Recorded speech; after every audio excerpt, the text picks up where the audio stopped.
Brand new agent, zero sales experience, 30 closings in your first 6 months. If I were to ask you, what is the one thing that you attribute that to? Like, where does this start?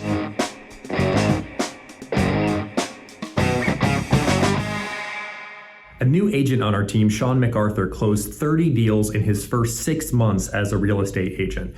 We recently did an episode with him, kind of interviewed, got some of the mindset behind it and heard his story, but we wanted to go into greater depth. So he and Matt sat down for a webinar, over an hour and a half of excellent content going into the practical steps Shawn has taken and is continuing to take, and new tools that he's bringing to the table to continue to crush it in real estate and ranking top of the leaderboards. So enjoy this practical guide to crushing it and closing more deals in real estate. Brand new agent, zero sales experience, 30 closings in your first 6 months. If I were to ask you, what is the one thing that you attribute that to? Like, where does this start? The number one thing, there's so many things. The number one thing I think is staying disciplined.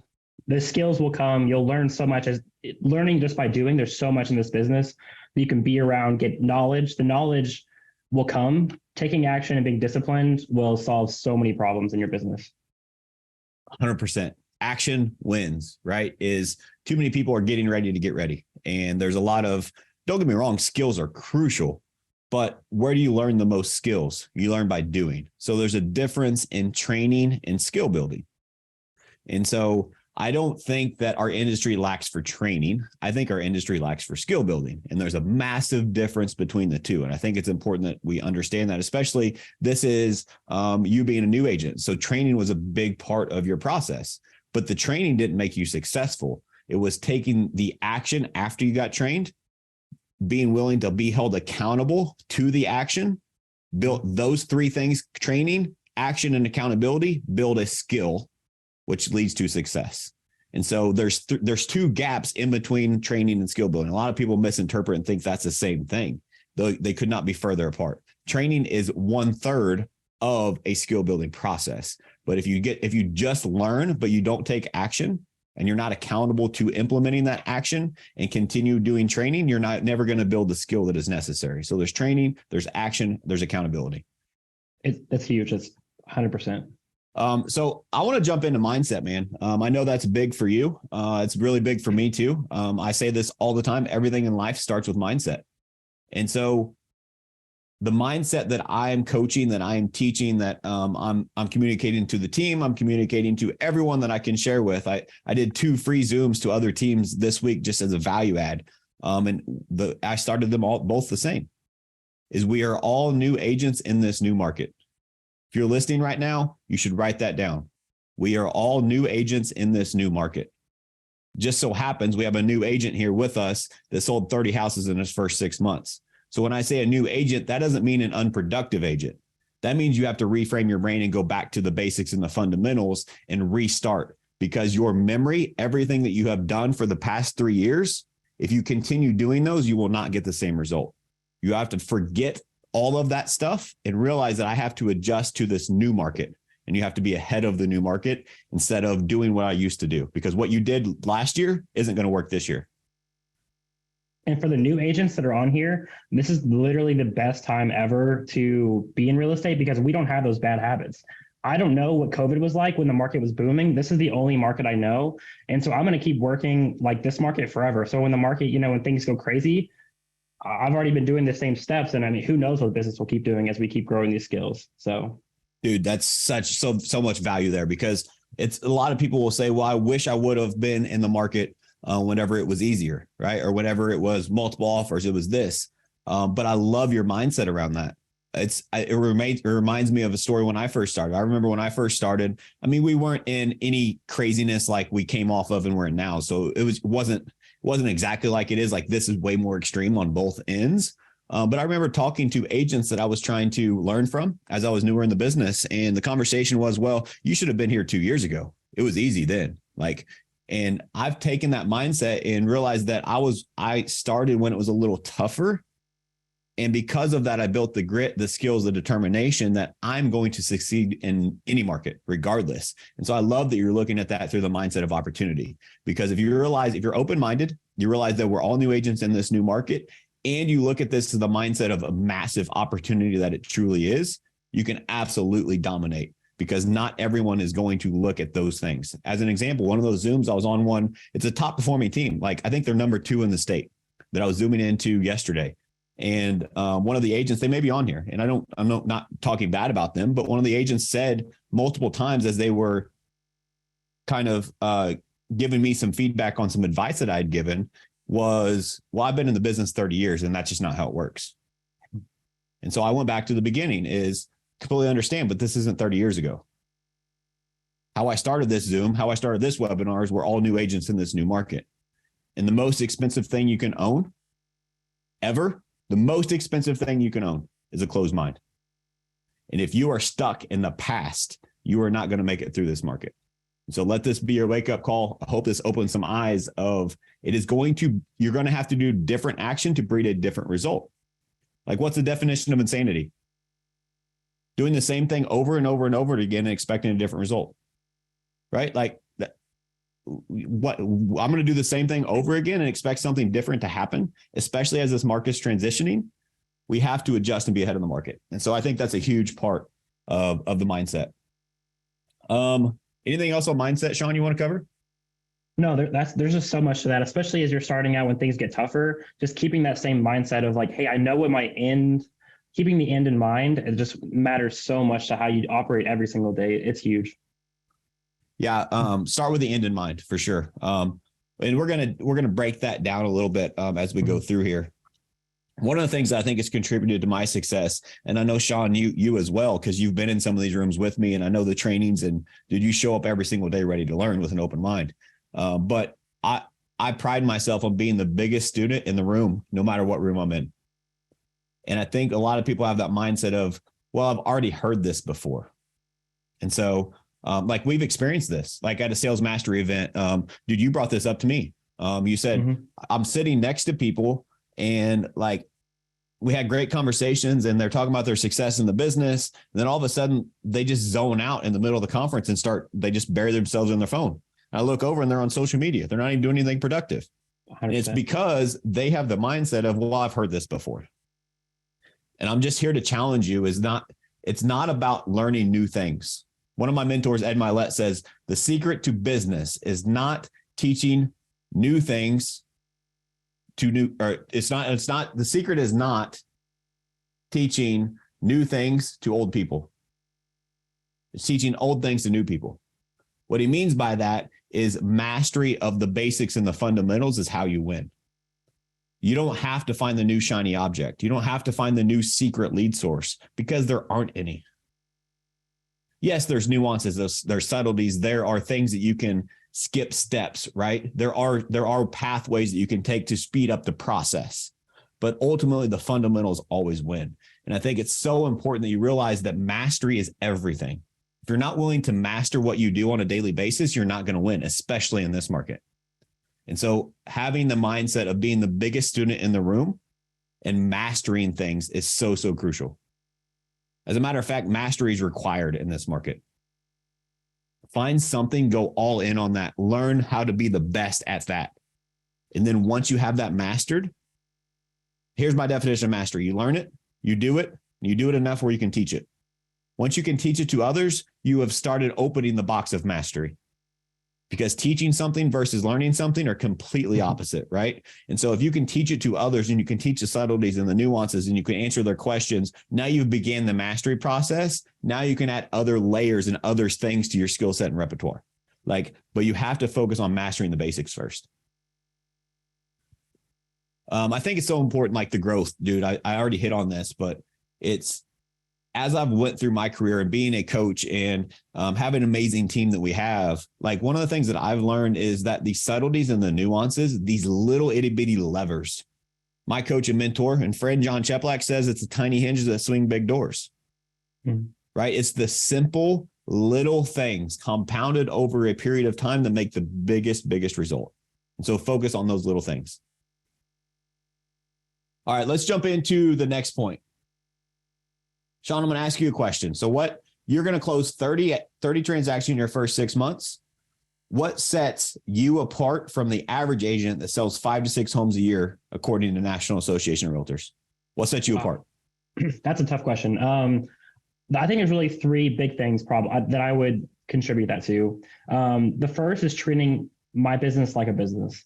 I show up at the office, and if you don't have an office, wherever you end up working, treat it like a business. So I show up to the office 8 a.m. every single day, no exception. The rest of my morning, I'll show my calendar later and kind of how I do my mornings. But regardless of whether I have a good morning, a bad morning, whatever, if I'm late getting up, whatever, I'm at the office no later than 8 a.m. If I can be here 7:45, awesome. I have 15 extra minutes of my day. But I treat my business like a business. I never gave myself. So for people that don't know, I have an Army background. Just got out of the Army actually in August, so it hasn't been that long. So I knew when I got out, I wanted to keep the same disciplines and showing up to the office and treating it like I was at a 9-to-5 job every single day. So I'm here till 8 to 5, 6, 7. I'm always at the office because I know I'm most productive when I'm sitting in front of my laptop and the computer and in the right environment to breed that success. Yeah. And I think part of that too, let me hit on that, is that it's a lot of people say, well, I can work from home, and maybe you can, but what you're missing at home is you're missing sitting next to Shawn and hearing him celebrate a win. You're missing sitting next to Shawn where you have a question that Shawn can help you work through. When you're sitting next to someone else at the office that handles an objection on a phone call and you're like, oh, wow, I learned from that one, right? Like the daily learning that goes on in an environment like ours is unmatched, and you don't get that working from home. And so I encourage you, like one of the things we focus on is education. It's one of our core values, right? And that's one of the reasons Shawn is super, super successful is he treats his business like a business. He beats me to the office most times. And when I lock up, like I'm like, hey, Shawn, are you ready to leave yet? Like he's always there and always willing to do the work that it takes. That's a big key to his success, but he's also willing to jump in and help others. I think contribution is a huge key to success that a lot of people don't mention enough. There's a lot of people that are in commission-based businesses. They tend to get very selfish and self-driven. Don't get me wrong. We're all selfish beings as human beings. It's just human nature. But what I have realized, and what people like Shawn and other people that I'm fortunate to be around, and amazing team leaders, number one of brands throughout the country in different environments that I'm circles that I'm able to run in, is that the people that win at very, very high levels, they don't keep secrets. They don't backstab people. They don't gossip about people. They believe truly in contribution, and they give everything away. Like the more you give, the more you get. And I think Shawn is a shining example of that. Like even as a newer agent, he's the first one to jump in and help someone when they have a problem. Like him and some other people on the team led our sales meeting last week because I wasn't able to be there. Right. Like it's like volunteerism and contribution is a huge part of success that maybe you don't always get to like see that on a measuring stick, but it's super, super important and part of the process to be successful. Because what did Shawn get by contributing and teaching to the team? He was able to master something for his own self, and he was able to contribute to others. And that's so huge. And then I also look at it too is, of course, it's a business and we're competing, but it's a healthy competition. What are you doing to partner with those people? Anyone that's here that wants to reach out to me, of course, I would love to talk, and there's no secrets. We'll give everything away. I've always found that's the best way I learn. And I just love giving back to other people. I may not know everything. I definitely don't know everything, but if I know just one little piece more than you, I would love to help give back. And I love to learn from other people too. I feel like whenever I contribute, people also contribute back, just even one little nugget. And then I also love to ride that wave of partnership and being able to work together to solve goals and compete healthily in a healthy environment. Not these aren't my leads. These are, being able to work together. It's awesome. Yeah, and that healthy competition, right, is crucial. But I think I want to change something you said there. Is that I think that it's not necessarily knowing more than someone else. It's seeing it through a different lens or a different angle, right? Either you've had this experience, and so you see it from a different perspective. And I think different perspectives are so crucial for growth. It's not like someone's idea is better than the others. It's just being open-minded, right? Going back to the beginning, to listen to other people to see how they can help you grow from their perspective. 100%. That's so true. So what else sets you apart? You talked about your business like a business. What else? So the other thing is building the skills. So a lot of what's missing is we get into the business, we take our real estate licensing course, and we think, all right, cool, that's it. Now I know everything there is to be an agent, and I'll learn it. That course did not teach you everything there was to be an agent. Sorry to break the news for anybody that's new or it's been in the business. That course did not teach you everything. It doesn't teach you anything about selling real estate. Let's be honest. 100%. I've told people that have been getting their license, hey, take the test and then dump all that. We'll teach you everything once you get in. So being very deliberate every single day, adding to my skill set through education, through our training. The biggest thing right now is role playing, building that skill every single day, even if it's just for a little bit of time. Sharpening that axe, sharpening that sword every single day is huge. Yeah. And people say role play. Well, that's stupid, right? Like, I know how to talk to people. I've been in the business 30 years. I don't need a role play. Well, have you been in this exact market? Have you used this exact script? And have you had these objections of the interest rates doubled in the past 30 days, 60 days, 90 days? Have you ever done that before? I doubt it. Right. And if you did you master it? And so here's how I look at it is I compare everything to sports. Right. And so who are the athletes that are the elite athletes? They're the ones that are first one to show up to practice. They study game film late at night. Like, they do their practice, they do the role play. And so they perfect it on the field. Like, too many people practice until they get it right. Don't practice till you get it right. Practice until you can't get it wrong. That's where mastery comes in. That's where elite level skill set comes in. Quit practicing until you get it right. Keep practicing until you can't get it wrong. And that's where role play comes in, especially with these new objections that we're handling, especially with guys, we're professionals here. It is our job to educate the communities and clients that we serve. And we can't educate them if we're not practicing. And if we're not practicing before we're calling our clients, guess what? We're practicing on them. We have the privilege of helping them with the biggest purchase or sale of their life on a daily basis in this business. And if we don't practice our skill set, we don't educate ourselves, we are practicing on them. They deserve better. You have to practice. You have to role play. You have to educate yourself, because that is your duty to help people that you are serving in your community. There's one more that I think is important. And you and I have talked about this before, but so treat your business like a business 100%. Build your skill sets, educate yourself. But also you have to have a plan, right? You have to have clarity on what it is you're trying to accomplish.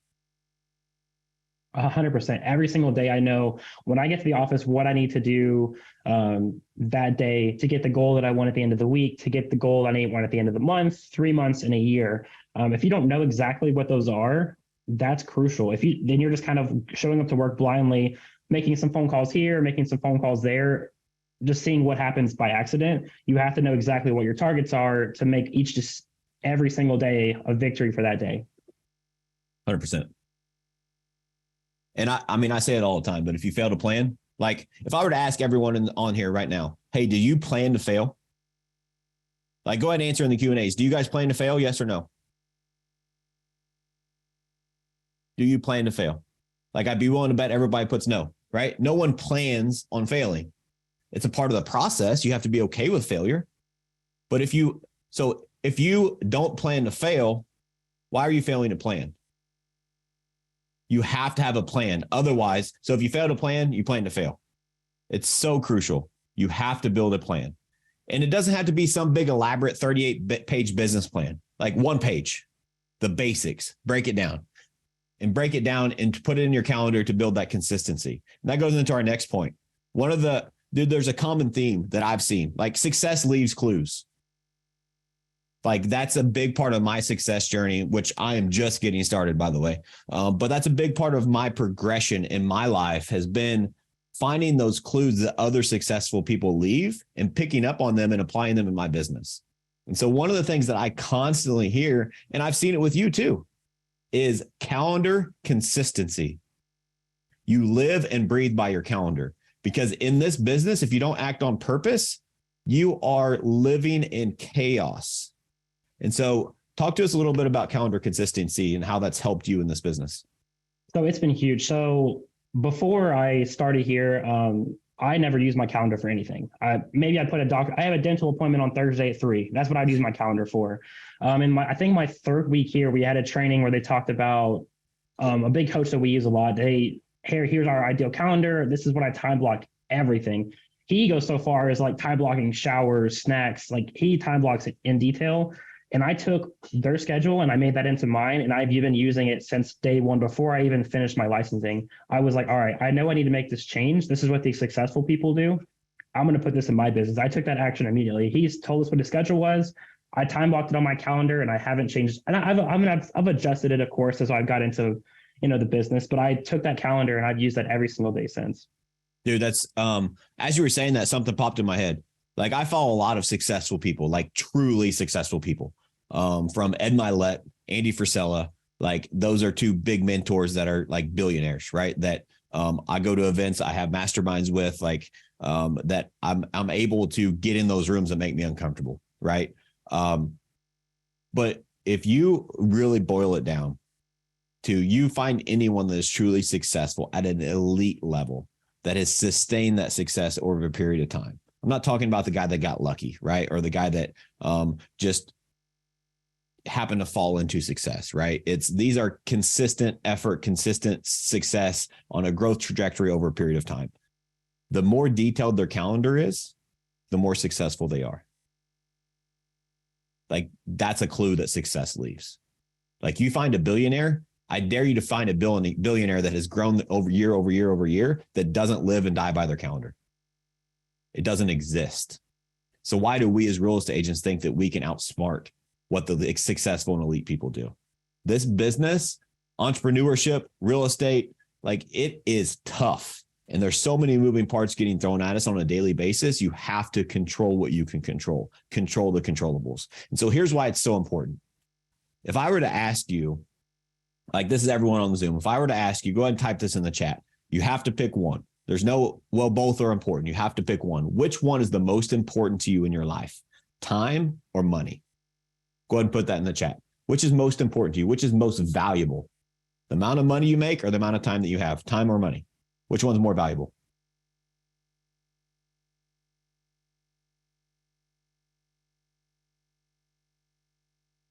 Well, we have a lot of elite people here because everyone's saying time.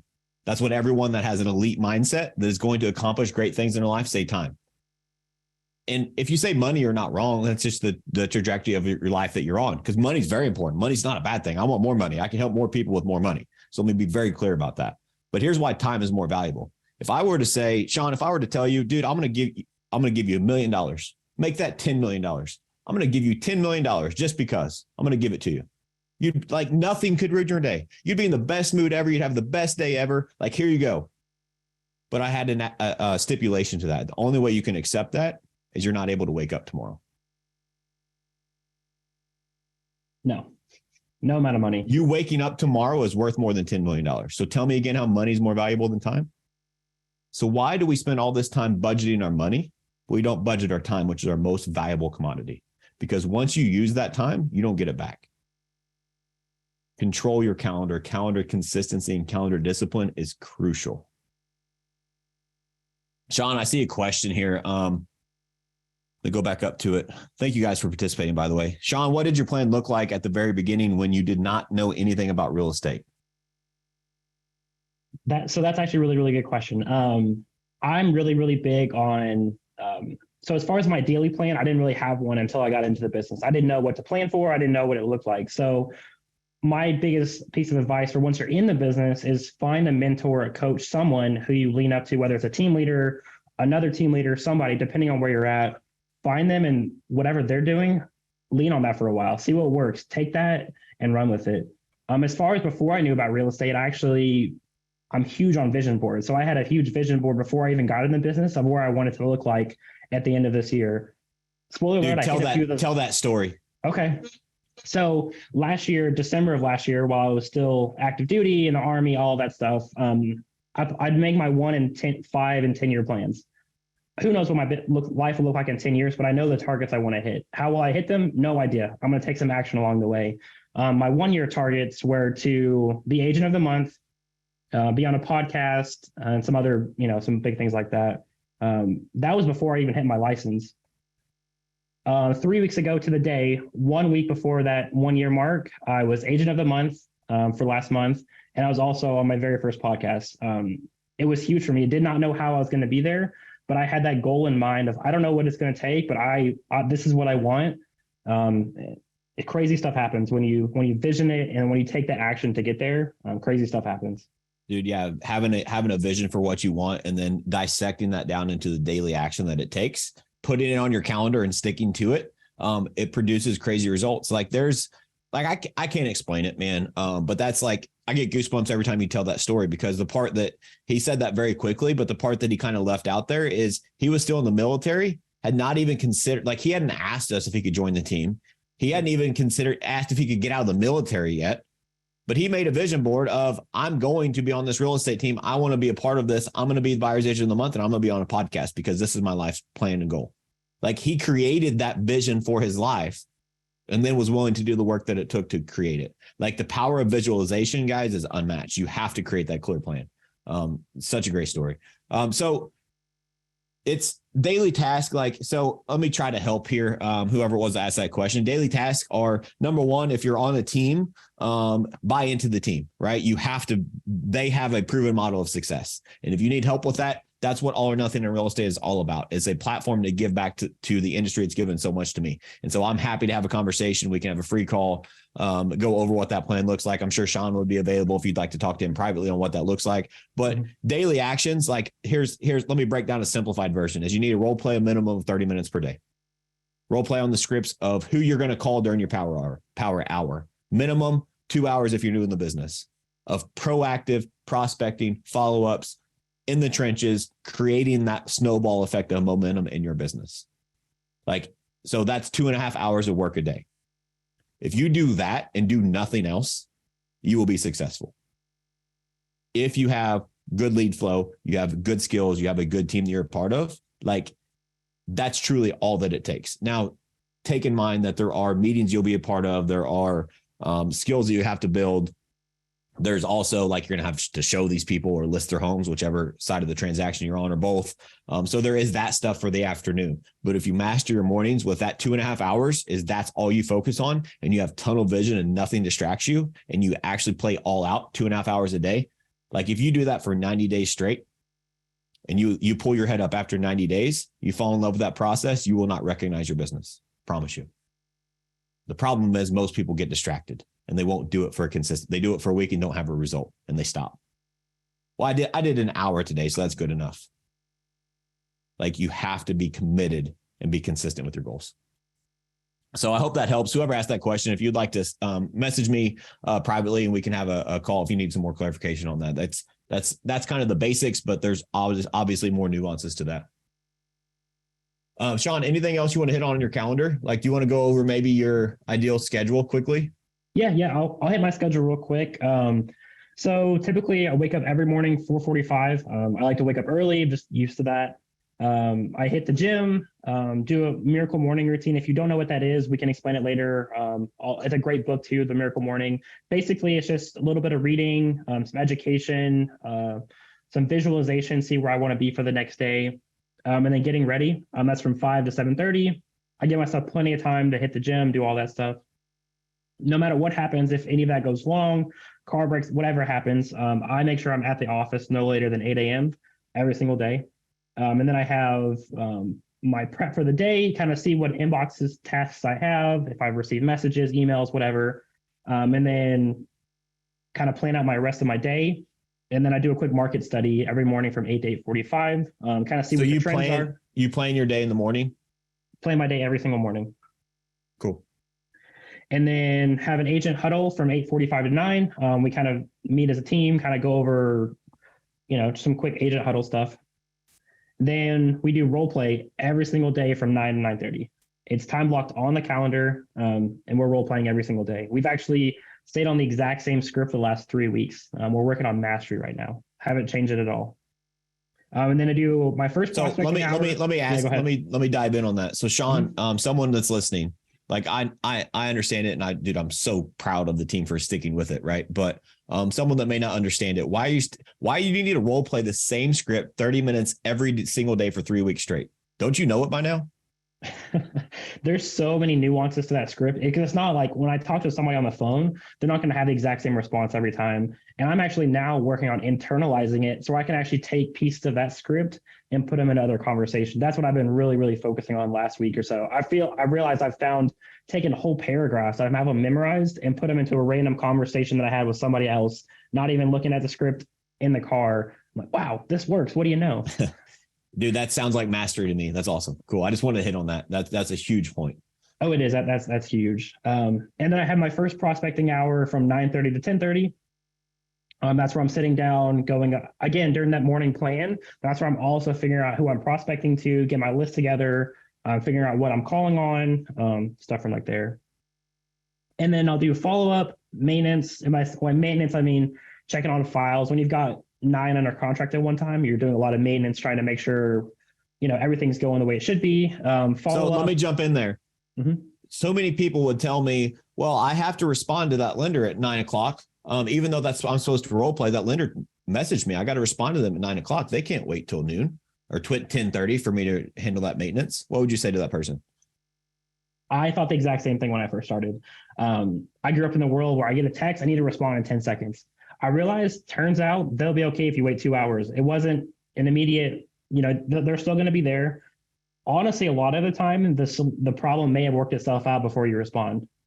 You respond, oh yeah, we already got the information we needed. Okay, awesome. They can wait. Your career and your future success, a lot of times depends on them waiting an hour. Set yourself up for success. And so there are real fires, but 99% of what real estate agents say are fires are not fires.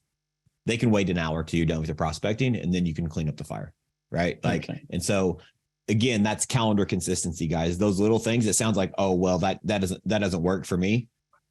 If you're in that mindset of that doesn't work for you, then you're not going to have the success that Shawn has.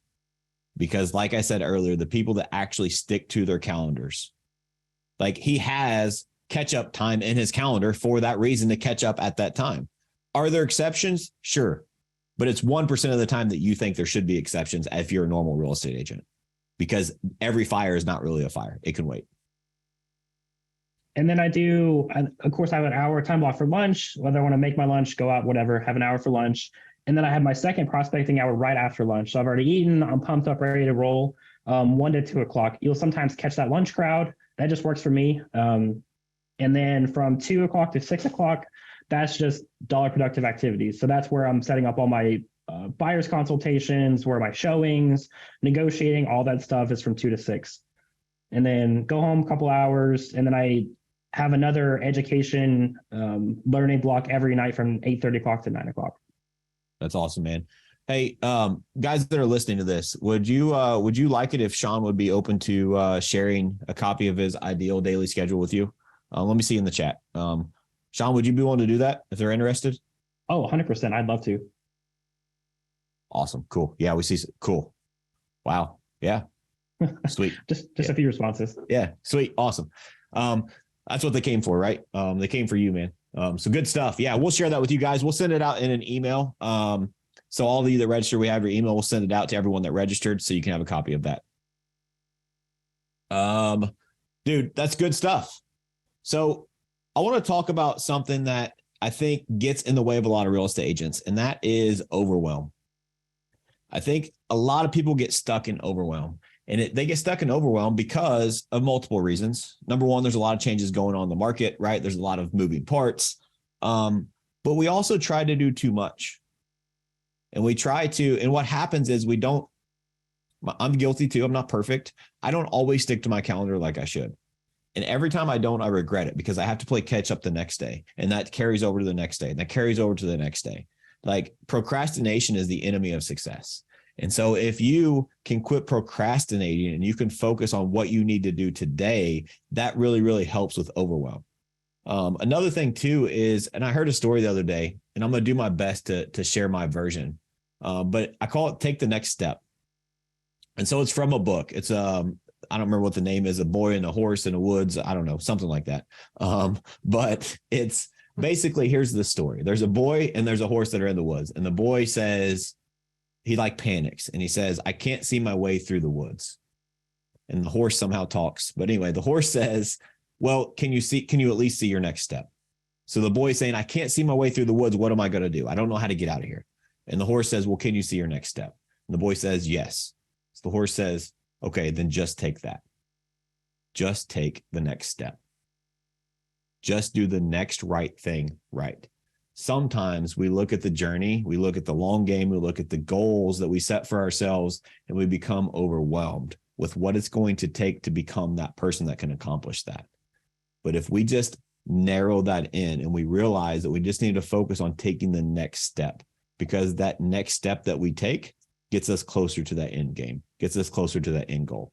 So just focus on taking the next step. A lot of times that I use that in my power list. I call that winning the day. I have 5 critical tasks every single day. And if I get those done at an elite level, then I win the day. Sometimes I do 25 tasks, but I get the 5 critical ones done first, right? It's so crucial that I keep that momentum going over a daily basis, and it prevents you from having that overwhelming feeling. We're in real estate, and if you're a busy real estate agent, overwhelm is going to come. It's not going to get rid of it, right? Shawn's going to break down some of those trials and tribulations and struggles he's had as getting going. Believe it or not, there's been a couple of times where Shawn thought about giving up in real estate, right? Like, it's been tough. It's not always an easy business, but he's learned and progressed and been able to overcome and adapt and have the success story that he has. I have a quote too, and I think you guys should write this down. I think this is very crucial, and it's something that I focus on a daily basis. Is we have so much that we can focus on. We can go super wide in real estate, right? We have all of these different moving parts that we can focus on, but you can't be the best at all of those at once. And so when you narrow your focus, you expand your potential, because you can master that one thing. Go back to Shawn's story of 3 weeks in a row, the same exact script of role playing every single day. He is mastering that script. He's not trying to learn 30 different scripts in 30 different days. He's going to learn that one script 30 times over so he can master it. Makes a massive difference in your business. And if you do that over a period of a year's time, now you say 1 month, you master one thing a month as an example, one thing a quarter, depending on how big it is.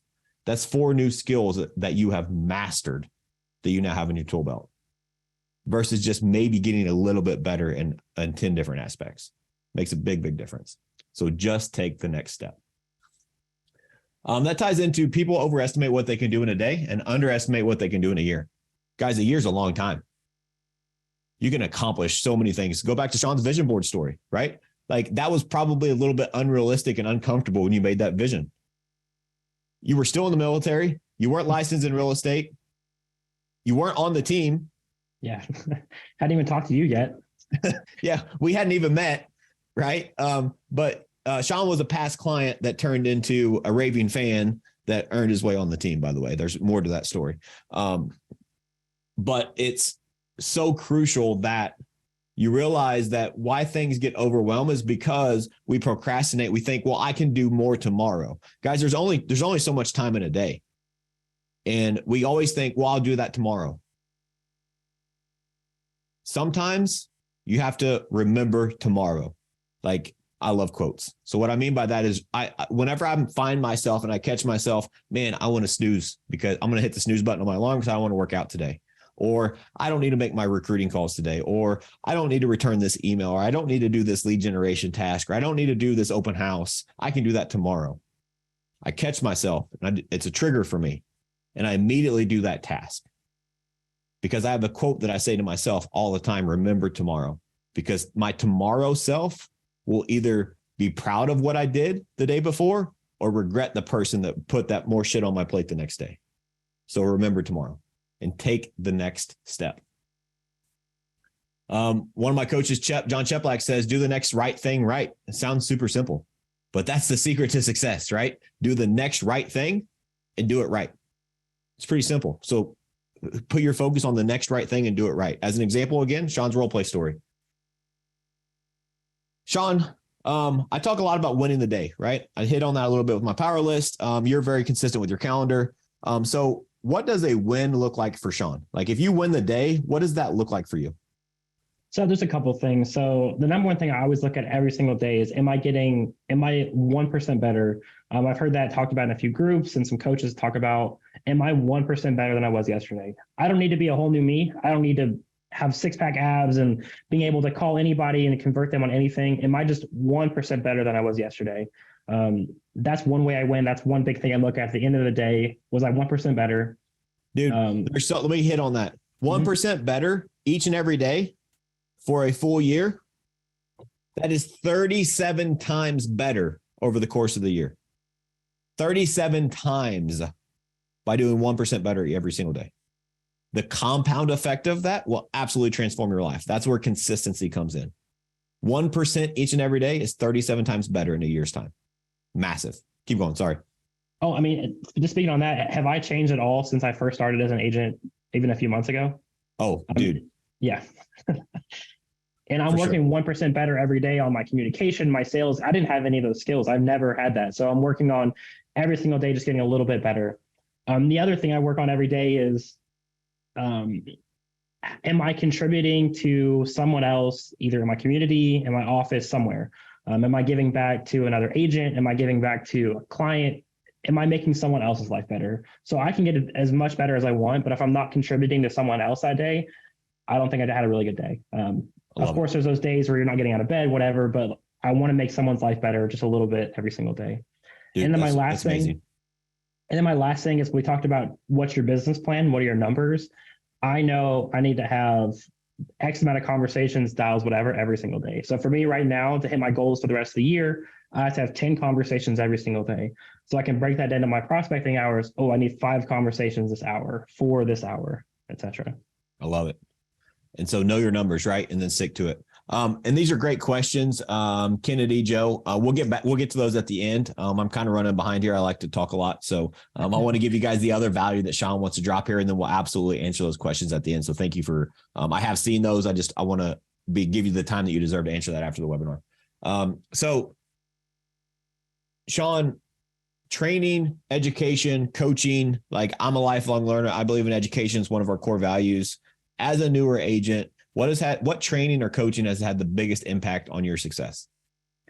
So the experiential learning that we talked about, being in the office, being around other agents, being in those I've learned so much just listening to their phone conversations, having a quick one-off conversation.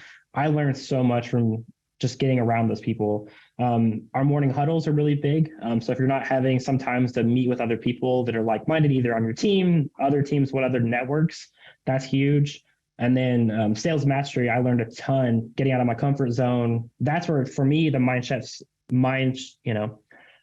shift as far as like looking at role play, that was huge. I overcame my fear. I hated role play when I first started. Going to sales mastery, I overcame that, and I've been role playing every day ever since. Love it, man. What about is there any training like inside the team or anything like conversations maybe you and I have had or someone else on the team that has really been like an aha for you, like a big takeaway? So even though I've only been an agent for a few months, sometimes you see that new shiny thing and you kind of forget about what you first learned when you first started. So we've been doing these trainings, agent excellence program, going back to the basics of, all right, what's a buyer's consultation? Even though I've only been an agent a few months, I've already stopped doing stuff that worked 3 months ago. That when I got all those under contract, I stopped doing that and, kind of, all right, I don't need to do that same process this time. I'll try something new. I got that down. Going back to those, I realized how far off I'd fallen. So getting back to those trainings, it's super crucial. Yeah, dude, the fundamentals always win, right? Like, so, I'll let everyone in on a little secret. So we started a new program called Agent Excellence Program. Like, we're all new agents in this new market. Literally what I took to build that course. Me and Lauren, I don't know if she's on here, but she's one of leadership on our team, went back to onboarding and we revamped. It's onboarding 2.0. And everyone is raving about how amazing, how much value it is, even though they've already went through it, because they understand on our team that's the importance of going back to the basics, right? And it's a 2.0 course, so like you guys have had the experiential learning and the experience, so it's easier to have those conversations now. But I highly recommend everyone does that. Go back through your onboarding, revamp it, and go back to the basics and the fundamentals, because that's what's going to take and win in this market. It's those little tiny hinges that swing those big doors, right? Dude, we're going to jump into prospecting, overcoming setbacks, objections. That's kind of how we're going to wrap this up. But before we do that, like, I think another important note is make sure you're in an environment that is growth oriented. Make sure you have a network. And if you don't have one, if you don't have a network of growth oriented people, you don't have a team to rely on, or an office that's like motivating, inspiring. That's what this movement, All or Nothing in Real Estate, is about. At the end, I'll share some links where you guys can join our private group. You can have access to me. Like, it's truly just a way to give back. So we wouldn't want to be that for you, if we can. So, but that's so crucial to growth. I think it's also important to note that outside events have been crucial to my growth. And I know, Shawn, you mentioned Sales Mastery as an example. I don't remember the saying, but it's something like, you're never a hero in your own hometown. And sometimes you have to look up and you have to get out of your comfort zone and go around other like-minded people in these rooms, in these environments. And it helps you look through a different perspective. And it helps you understand that there are people that believe in contribution. There are people that it's just a different way to learn. And like we talked earlier, it's not necessarily know more. They maybe know it from a different viewpoint. And there's so much that you can pick up and you can learn from that. So outside events are crucial. Like, as an example, one of our, we hosted an event this year, right? All or Nothing did a success summit. It was just a way to give back, right? It was, I know events have been huge for me. I think what do we charge? Like 5 tickets for $199 or something. Yeah. We had Damon West, a national best-selling author that speaks for a living, come and speak. Yeah, so it was definitely lost money on. It wasn't a money-making thing. It was a value add to give back to the community. So put yourself out of your comfort zone in those events. It makes a big difference as well. So your daily environment of growth, and also put yourself out of your comfort zone. At least once a year, you need to get into a different room. Let's talk about some setbacks, Shawn. It's just been perfect, all sunshine and rainbows in your career, right? It's been beautiful. Every single day is easy. It hasn't been a hard day yet. It's awesome. So the reality is, you've had tough days, man. So let's talk about that. Yeah. So, it's one of those things that you hate to talk about, because you want to, look like you have everything under control, what you're doing, especially at the beginning. And even now, I mean, some days I still have no idea what I'm doing. I'm learning as much as I can every day to get better, but I've had 8 mutual releases in my 6-month time. That's more than the average agent closes in a year.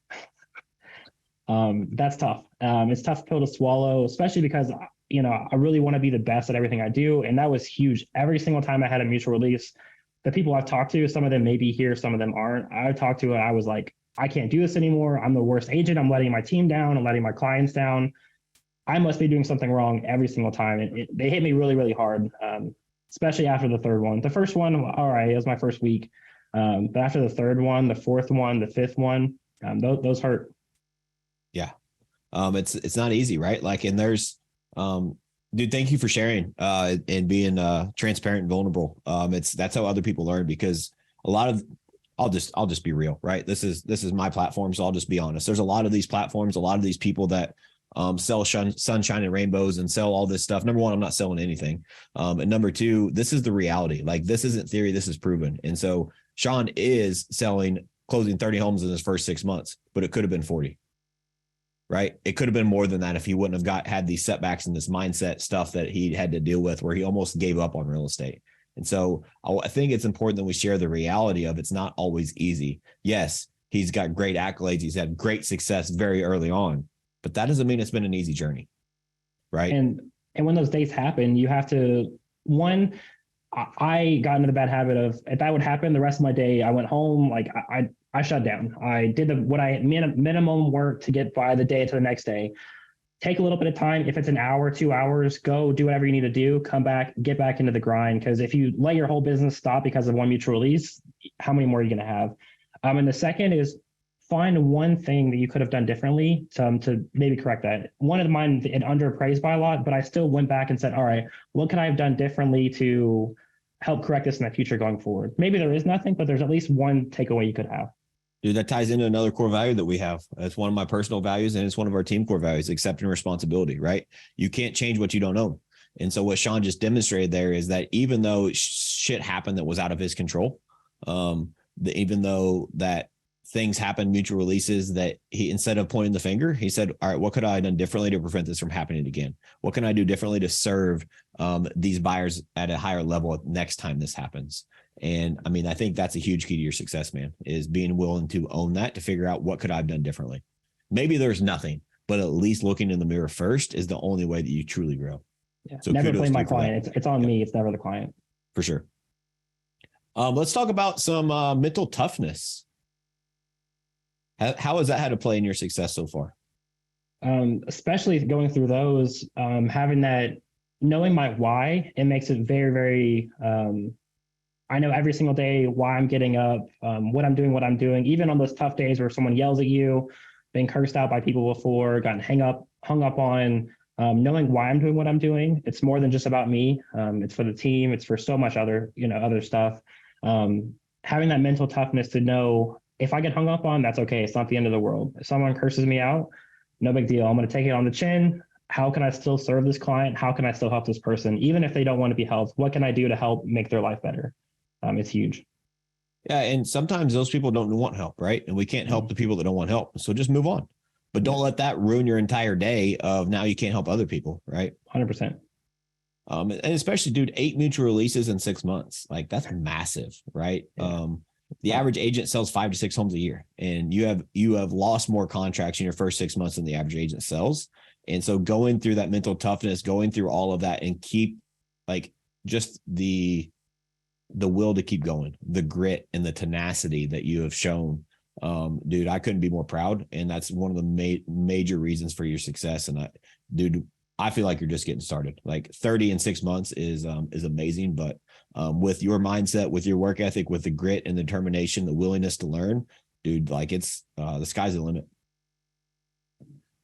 So, and it's honestly, you'll look back one day, dude, and you'll say like all of these things that happen, like those mutual releases, yeah, they sucked at the time, but I'm glad they happened then, because I learned this lesson, and now I'm way better of an agent because of that, right? I think that's another important part that people leave out. Whenever you accept responsibility for those things and you truly learn from them, now they serve you, right? It's not a failure. It's a lesson in the past that serves you in the future. Let's talk about the process versus the result. We talk about leading indicators versus lagging indicators. What is your thought process on those? So one reason those hit me so hard, especially in the beginning, because I was very, very result driven. I wanted to prove myself. I wanted to prove to the team, to people around me, that I belonged here. I really, really wanted to. I want to be the best at what I do, and I want to show value. So to me, that was the result. I've since shifted that mindset, especially around my, mutual release 4 or 5, to focusing on the process. Yeah, I know, crazy. Focusing on the process, showing up every day, keeping to my calendar, no matter what happens around me, no matter the outside forces. I mean, I've had days where I've gotten none under contract. I've had weeks where I've had none under contract, had a month where I had none under contract. And then all of a sudden you keep taking the exact same process, you get 3 or 4 under contract in a week. It's crazy how it happens. I think 60 or 80 appointments in my first 2 months. Nothing was happening, no under contract. And then all of a sudden, bam, 9 under contract in, I think, a 3-week time span. It's crazy. It's, if you take, there's a lot of nuggets Shawn has given you, but that's a huge one there, is quit focusing on the result and fall in love with the process, especially in a transitioning market, especially with what's going on in the news, especially with what's going on with interest rates. It is so crucial to be the resource and be the educator, be the lighthouse. Like there's a storm going on, be the lighthouse for your clients, for your community. And maybe now is not a good time for them, right? And so don't fall in love with, well, I need that contract. No, you need to help people, and you need to focus on your daily actions that you know that you can help people. And if you do that for a period of time, my number is 90 days. Like one of my mentors, Andy Frisella, says 100 days. Your last 100 days, if you look back and you look through your calendar and you dissect what you did and did not do, you are exactly where you are because of what you did or did not do your last 100 days, period. The actions that you took or you choose not to take. That is a result of where you are or where you are not in your life. And so it's so crucial you fall in love with that process on a daily basis. And we'll give you the Shawn's schedule so you can see kind of what his process looks like. We might even, and he even shared 10 conversations as one of his numbers, one of his metrics, right? I love that he's not even tracking dials, he's tracking conversations, because that's what really moves the needle forward, however many dials it takes to have those.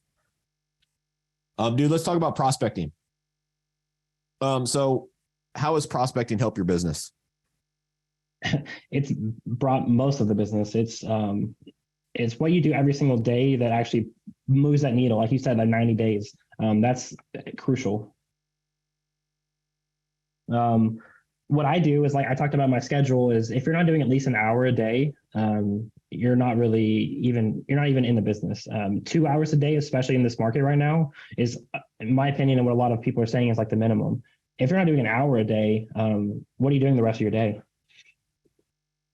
Yeah, you cannot afford to work on accident in this market, right? It's this market. So discipline used to be a choice, right? Discipline is one of our core values, right? Shawn is very disciplined, is one of his keys to success, right? But there is it's so important that you understand that in the previous market, the last 3 years, you could have chosen to be disciplined or chosen not to. You no longer have a choice, because if the market will discipline those who don't discipline themselves. You guys should write that down. Discipline is no longer a choice. If I choose not to discipline myself, the market will discipline me. The market is going to discipline those who don't discipline themselves. It's no longer an option. You have to be disciplined. I say something a lot, and I think it's been a common theme, and I heard other people saying it now. It's just becoming a theme in our office, and I got it from my good friend Kelly Salter. I wish I had her cool accent to say it, because she's got a really cool accent, but she calls it stay in the box, right? And so when I say stay in the box, when you're in your prospecting, when you're in your phone calls, what does that mean to you? So to me, that's something new, especially we've been hitting on. When I first started, I wasn't not doing that very well. And I ended up hanging up on a lot of people that I shouldn't have. To me now, it's staying in that mindset, even if they're throwing an objection or what seems like an objection to you, still seeing how you can help them, what they're actually saying to you over what their words are, if that makes sense. Yeah. So I don't believe what people say. I believe what they do. Mm-hmm. Actions speak louder than words. We've all heard that, but rephrase that. I don't believe what they say. I believe what they do. And so their actions got them in. Going back to the conversation earlier about the cold leads, right? Like, I don't believe in cold leads. Cold leads don't exist. If they have registered, they're in my CRM, they are at a minimum a warm lead. They have raised their hand and there's something I can do to help them. So I don't care what they tell me. Their actions told me something different, and actions speak louder than words. And so you have to have that mindset and realize that you're not calling to sell them. You're calling to help them. Like, all of those things help, but stay in the box means don't give up after your first objection. Mm-hmm. Don't give up when it's a sales skepticism question. It's not even an objection yet. You have to stay in the box. You have to stay critical in the box. You have to realize that I'm on this phone call to help Shawn, and I'm going to do whatever it takes to handle whatever objection they throw at me, because I know that I can help him. I know that I can serve him. I know that I have information that's valuable to him in this marketplace. Like, I did this personally. We were doing Monday Mayhem and we were short on a few appointments. Shawn was one of the first people that stayed with me after hours. And I set an appointment. I played it out to the team. Like, I'm rusty. But it was a seller lead that did not want to talk to me. Like, had met with other agents, had decided that now wasn't a good time to sell because of all these rumors that they heard. So I educated. I handled 7 objections in one phone call in less than 6 minutes and set an appointment because I stayed in the box. I don't believe what she says. I believe what she has done. She's already met with real estate agents for a reason. She told me that she would sell if she could get the right price. It's my job to meet with her. And so I stayed in the box. I handled those objections. I didn't give up. And by being able to handle those objections properly and stay in the box and stay in my scripting, because I've mastered it and it's internalized in me, I was able to help and set that appointment. And now we are getting that listing, right? It makes a massive difference. If you do that over the period of weeks and months in your organization, and you teach your other agents, if you're a leader, to do that, what is that going to look like in conversion rates in your business? It's massive. Stay in the box. Don't give up. We're no longer in the market where buyers and sellers tell us what to do and when to do it. You are the professional. Start acting like it. Quit being an order taker and start providing value, and you drive the bus. It is your responsibility as a real estate professional to do that, because they don't have all the correct information. They don't know what's going on in the market and the interest rates. They don't know what's going on in the economy. They have assumptions that they heard from mainstream media. It is your responsibility to educate them and let them know about different programs like 2-1 buy downs, the different programs that you may have to help them in their unique situation. That is valuable information for you to share with all of them, but you have to stay in the box to be able to give them that information. Some things for lead conversion that we use, 7-day blitz, right? Shawn, you want to talk about that briefly?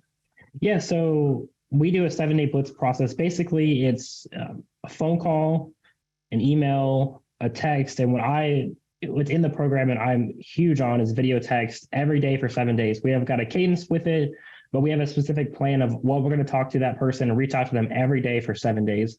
It provides huge results, and typically by day 5 or 6, they're going to answer in some way. Even if it's not super nice, they're going to at least respond to you some way. I love it.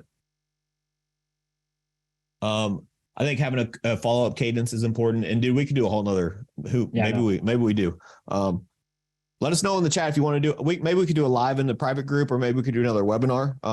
What if we did a whole class on lead conversion in this market? What scripts you use, what you say, how you say it, what follow-up cadence you use, what value adds, how to handle objections. Let me know yes or no in the chat if you want that, or in the Q&A, sorry.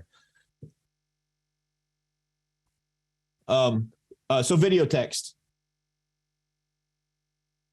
You have to make sure. I'm gonna go back. I'm sorry. I'm reading through. We're running out of time. I want to respect your guys' time. We have a bunch of questions here I want to answer too. So I'm gonna go through this quickly. But you have to make sure you're prospecting with intent. Don't call just to call. What is the purpose of your call? Your purpose of the call is to get face to face so you can help them.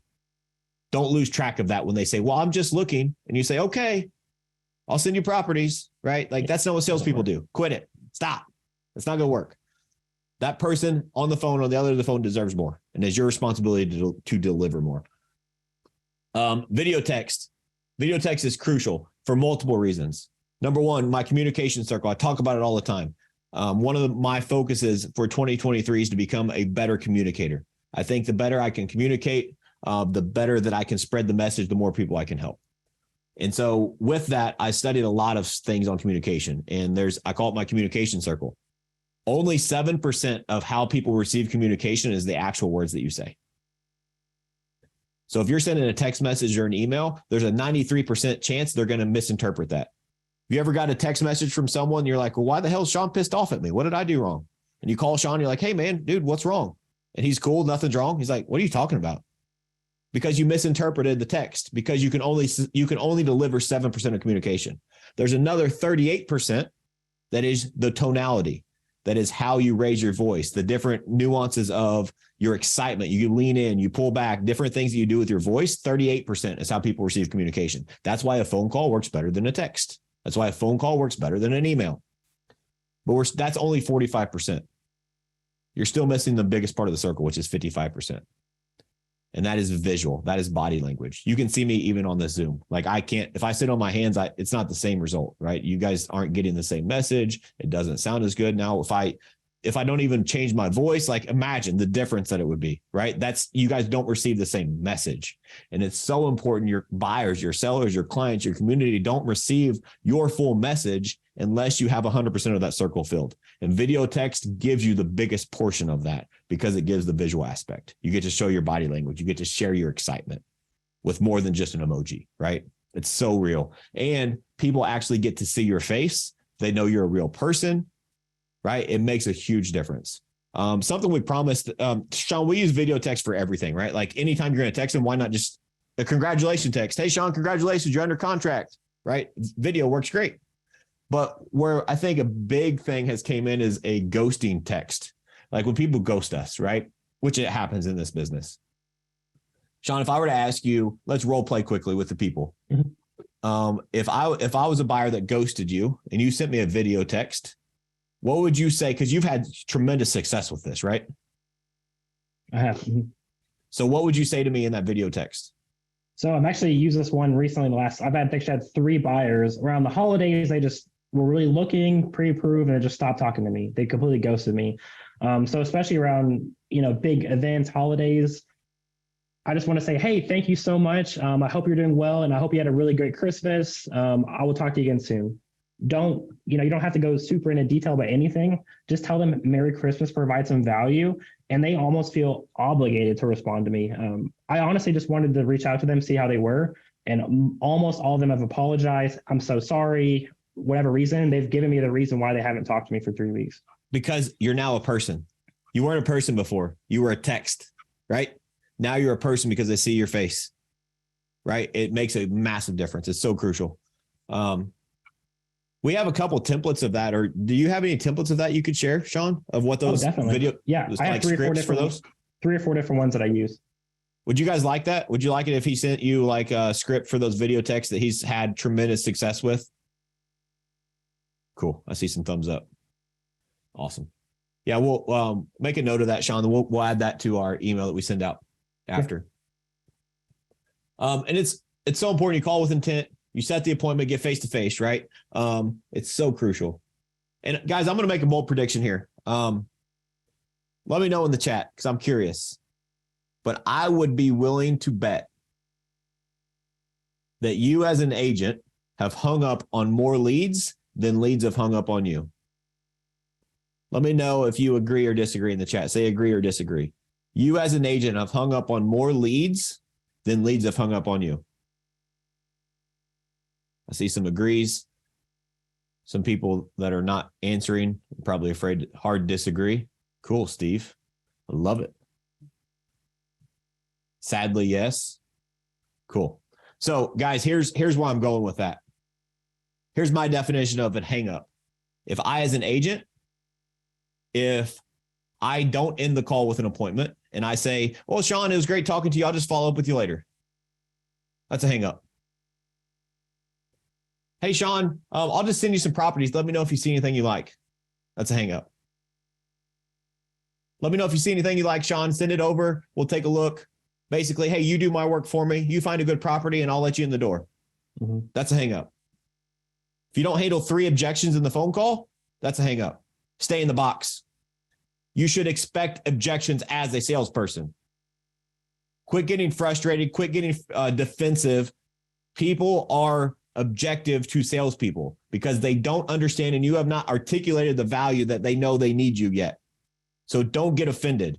Realize that is your job. The better you become at handling objections, the calmer you can remain when they give you those objections and handle them appropriately, the more money you will make, the more people you will help. In sales, you get objections. That's part of it. So it's not their job to tell you when they want to set an appointment. It's your job to demonstrate value that is important for you to meet, for them to meet with you. So all of those equal hangups in my book. We hang up on so many clients, so many. And if we are waiting on the client to tell us, hey, can we meet tomorrow? Hey, I want to go look at this property. Hey, I'm ready to sell my house. Guys, you're going to get ran over in this new market. It is not going to cut it. You have to educate. You have to demonstrate value. You have to stay in the box. It's time to be salespeople because the better salespeople we are, the more people we can help. Because that's what this industry is all about. We're helping them with the biggest purchase or sale of their life in most cases. It requires you to have a little bit of skill set. It requires you to be a little uncomfortable. So quit hanging up on your clients. There's 2 ways to end a phone call. That is set an appointment or you set up your next phone call as an appointment. You set an in-person appointment or you set up another phone call appointment. If you're having a valid conversation, meaning it's someone, now that doesn't apply to someone who says they're not interested in buying, right? Like I'm going to try to handle that. But if they say, yeah, I'm just kind of looking, I'm browsing. Number one, that's not an objection. They're supposed to browse. If you were going to buy a house, what would you do? You would look, you would browse. You walk into a shoe store, they say, how can I help you? What do you say? Oh, I'm just looking. You walked into the damn shoe store to buy a pair of shoes, but you said they're just looking. They're in your shoe store. It is your job to handle that, to get past that skepticism. That's not even an objection, to be able to help them through the process. That's what salespeople do. So quit hanging up on people. Make sure that you are staying in the box and handling those conversations appropriately. And it's not, I'm not saying be pushy. I'm not saying be salesy. I'm saying be helpful.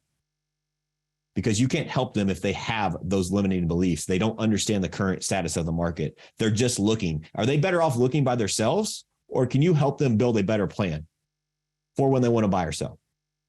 That's your job.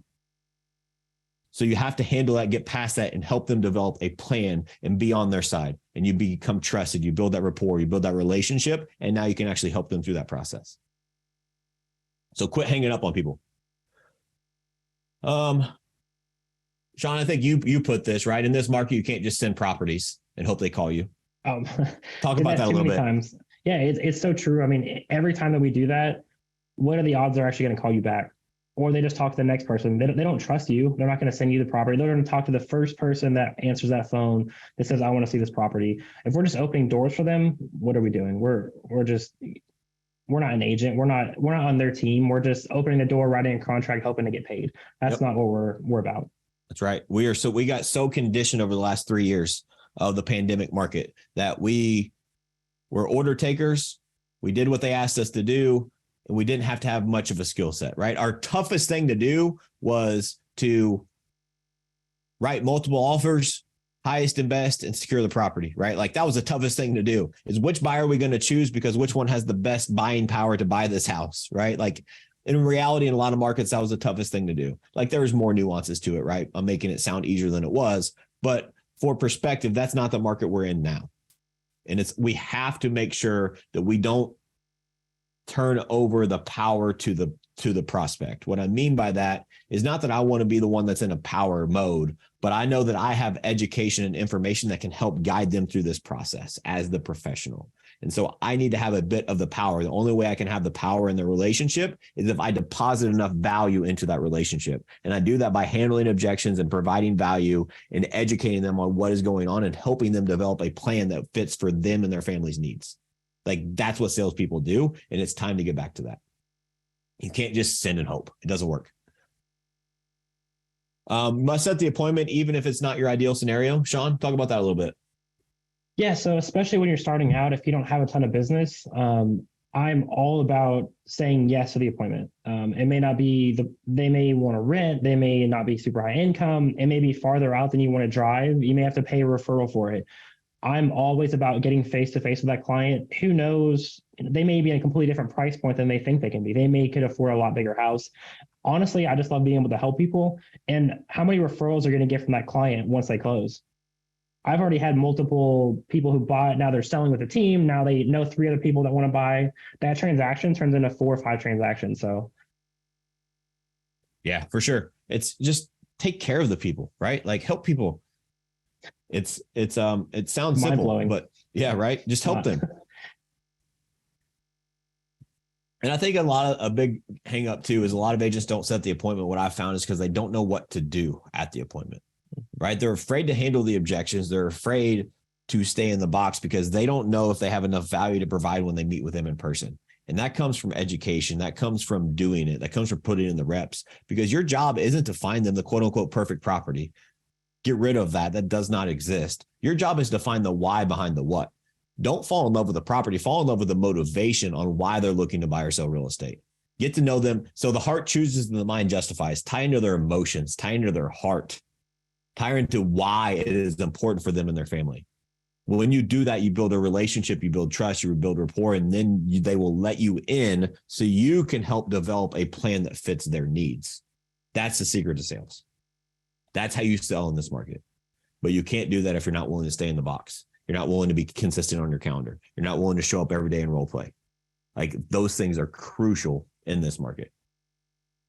All right, Shawn, let's wrap this up and I'm going to go to Q&A. Sorry, guys, we're running a little long. Yes, this will be recorded. We'll send out the recording afterwards too for someone who has to go to a doctor appointment. But stay tuned. If you still got questions, I'm going to go to Q&A in a minute. I can stay on until 1:30. So I've got another 13 minutes.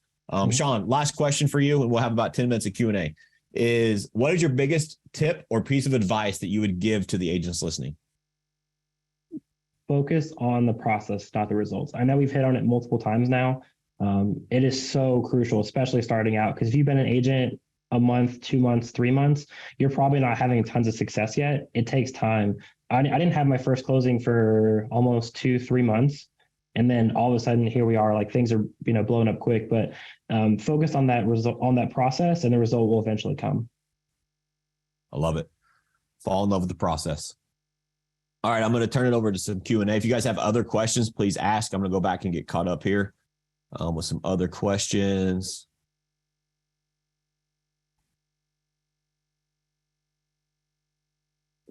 How do you learn about market stats or trends? How do you prepare for those first appointments? So market stats, I use our MLS, right? I study that almost daily and ask those different stats and trends. As far as finding my local market stats, that's where I go to, is our MLS has all of that. You just need to learn how to navigate that and dissect that data as the professional. Like, I feel like that's something that we need to be experts on. You can't rely on an outside source for your local market data, in my opinion. But if you want national market data, Keeping Current Matters is a great resource.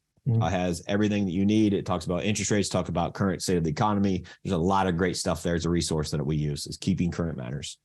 Shawn, how do you prepare for those first appointments? That's a question here. That's huge. We have a really, really good buyer's consultation. So knowing, like you talked about, knowing the market. If I don't know the market more than the client, how am I providing or serving them if I don't know the market more than they do? So having that, some sort of presentation, has some printouts, something to provide value to them, that's the most important thing. And then you'll get the why when you get there and meet with them, but provide some sort of value, whether it's market data, whatever else you want to bring. That's crucial. I love it.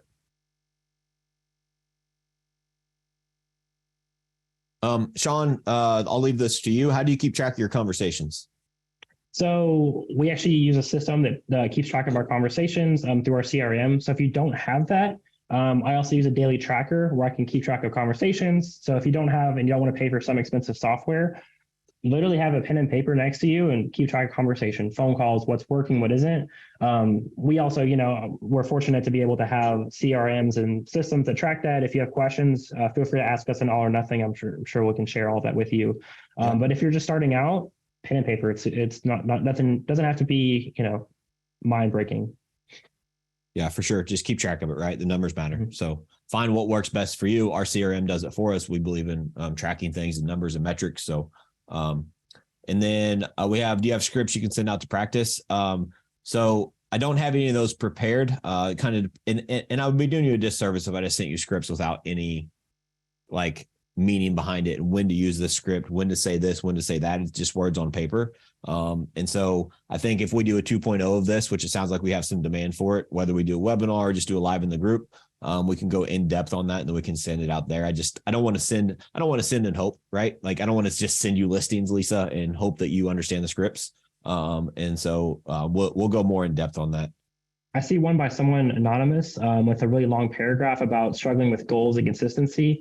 I would love to talk with you more about this. That's a very in-depth question about abundance in life, and I'd love to talk with anyone. Feel free to tag us in the All or Nothing group. Matt will send that out later, or you can DM me on Instagram at the Shawn McArthur. And I'd love to talk with you more and kind of dive into a little bit about what you're asking right there too. Awesome. Yeah, and I'm going to share my screen, guys. There's a QR code here. This is access to my link tree. Just full transparency, I'm not selling anything here. But we already have a next webinar. We're going to talk about how we recruited 20 agents in 30 days. We're going to break down that process. If you're looking to grow your organization, we're going to break that down in our next webinar. We have access to our podcast that I do for free is in that link.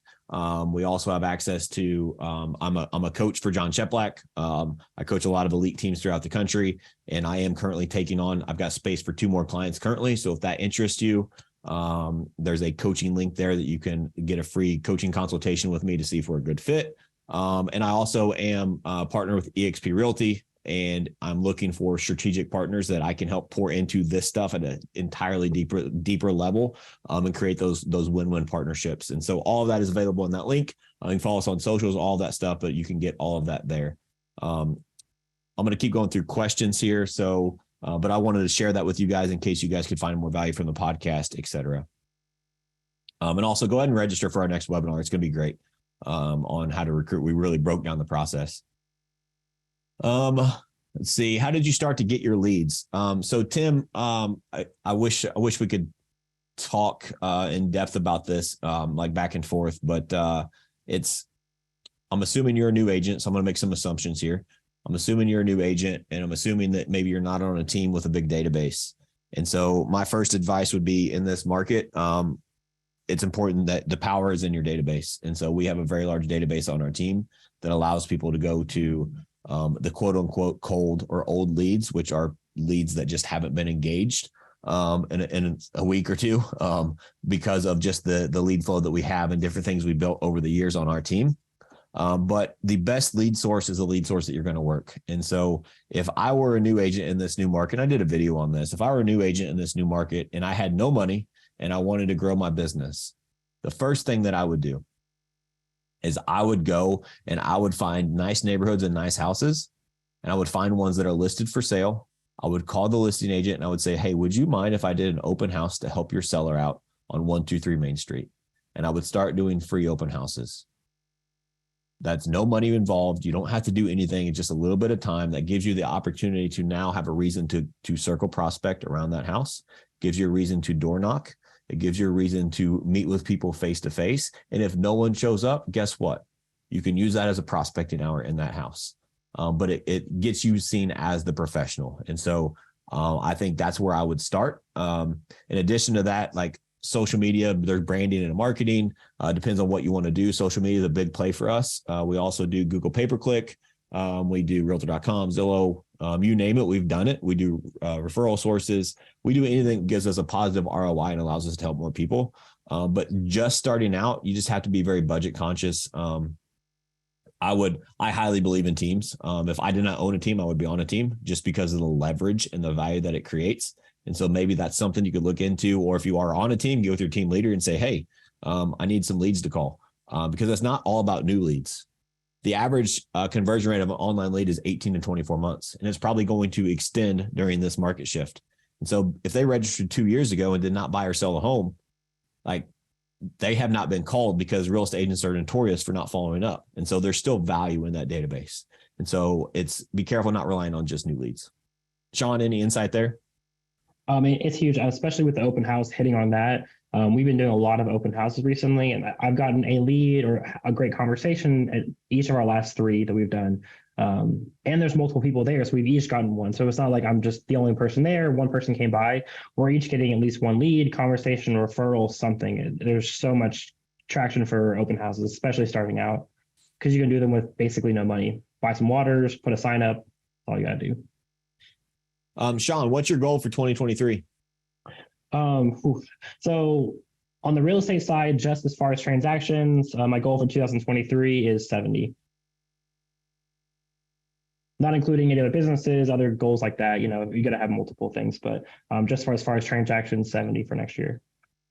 Awesome. Let me try to grab the link to that. Shawn, can you go through some questions? I'm going to try to grab the link to that QR code to put in the chat. Some people are on the phone. One of them is about our best lead source. How many people are in your CRM? Yeah, so as far as best lead source, like you talked about, it's the one that you're working. I've had a lot of success with Opcity.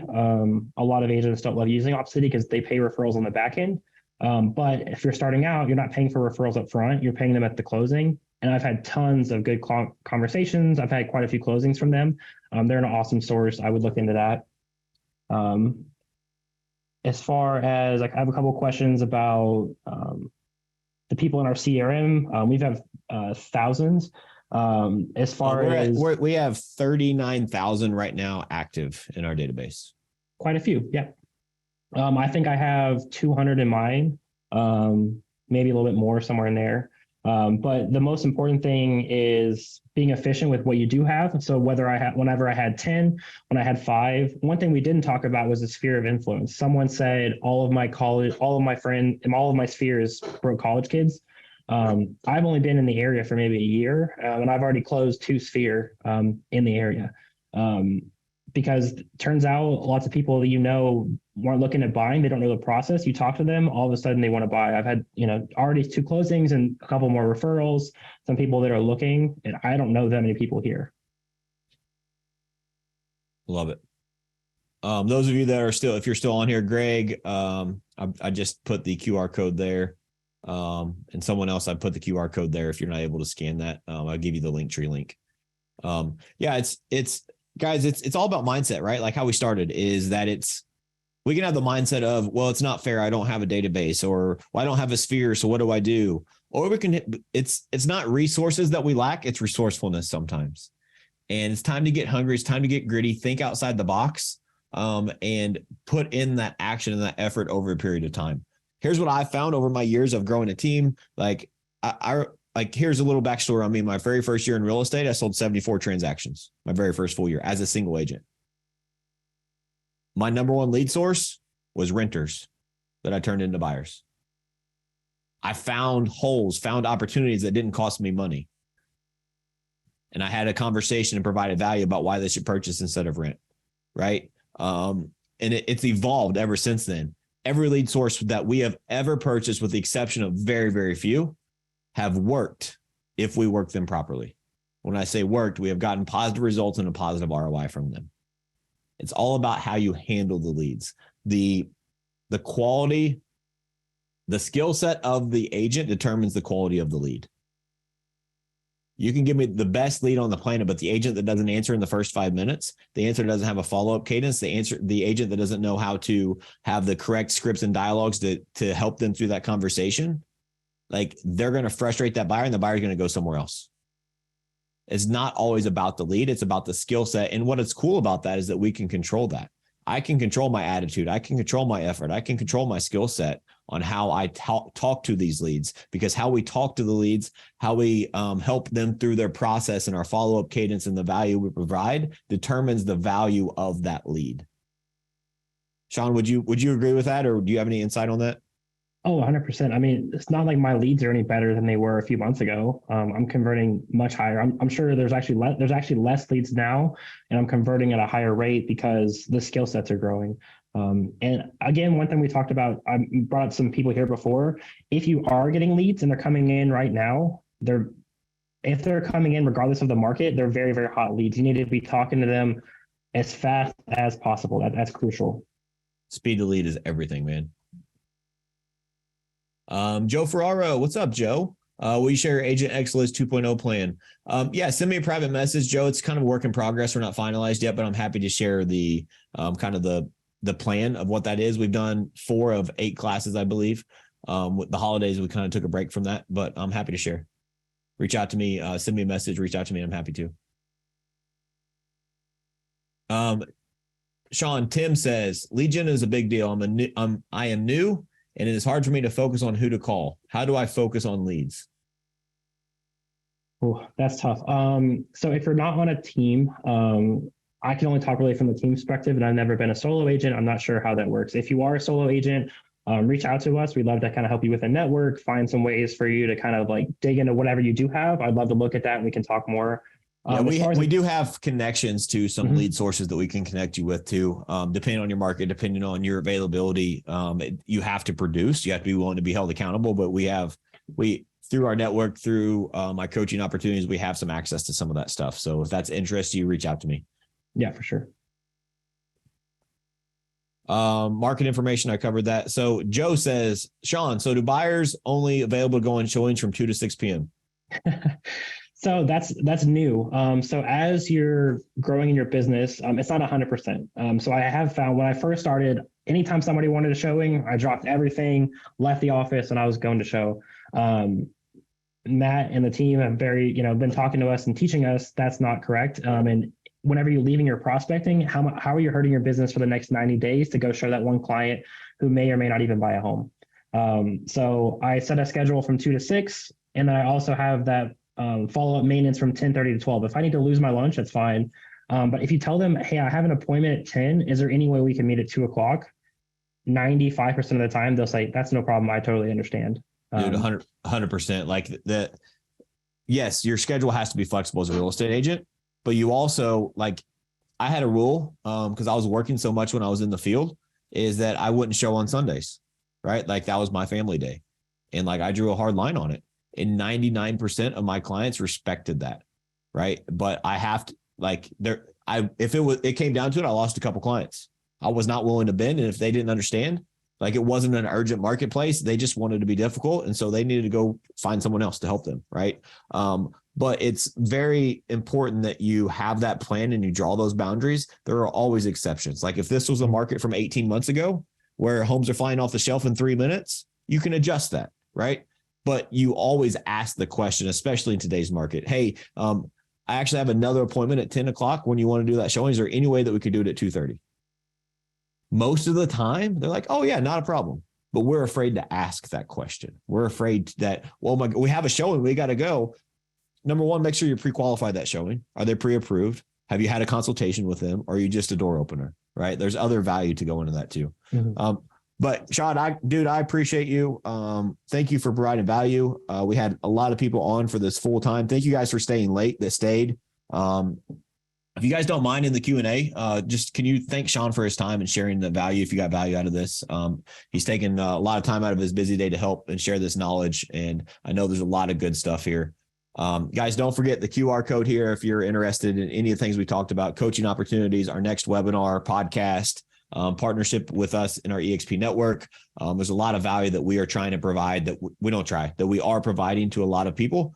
And if that interests you at all, please set up a time there and happy to have that conversation. And Shawn and I need to go to the drawing board on lead conversion and see how we're gonna provide value there. So stay tuned for that. I'll send a recording via email from this to all of you that attended. We'll also send Shawn's ideal schedule. Was there something else we promised, Shawn? Yeah, and the Ghost lead gen text templates. Yep, Ghost lead scripts. Look out for all that via email. That will be within the next 48 hours, depending on how long everything processes. That will be in your inbox. Thanks, guys. Appreciate you, and we'll catch you at the next one.